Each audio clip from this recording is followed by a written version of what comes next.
Casting TV TNJ pour la promotion Philippe Moret, Maud Leroy, dans un extrait de la pièce de Alain Gibault. Si je mourais aujourd'hui, je ne laisserais rien. Et si je devais revisiter tous les instants de ma vie, comme il paraît que ça se passe, je ne vois aucun moment pour lequel je puisse dire je l'ai vécu pleinement. Alors à quoi ça sert de vivre où, aussi loin que je me souvienne, il n'y a eu que de l'angoisse? Angoisse de dire, faire et se comporter comme il faut. Cette floraison d'angoisse en moi, c'est mon propre cadavre. Et à côté de ça, ton absence, et ce silence que rien ne parvient à déchirer. Ne me suis-je pas suffisamment donné? Ne t'ai-je pas donné assez? Je t'ai tout donné, je me suis dévouée autant que mon énergie me le permettait.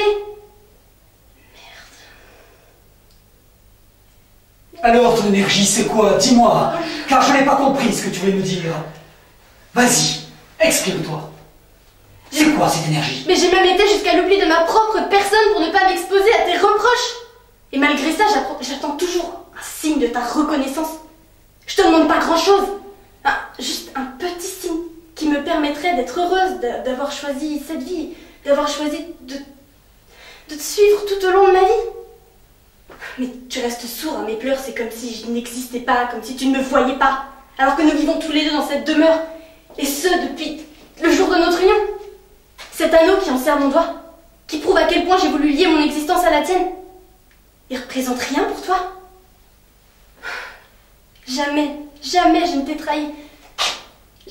Jamais je me suis détournée de toi. Chaque moment de ma journée t'est consacré. Chacune de mes pensées est dirigée vers toi. Je suis là chaque instant à t'attendre.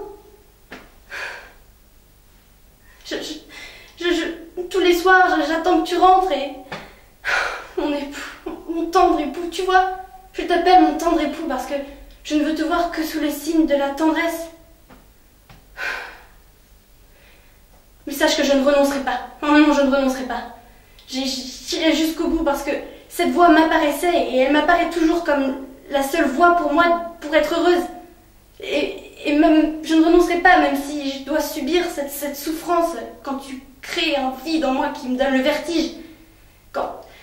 Parce que, au fond, je sais que ton silence n'est pas mépris et que ma solitude n'est pas humiliation.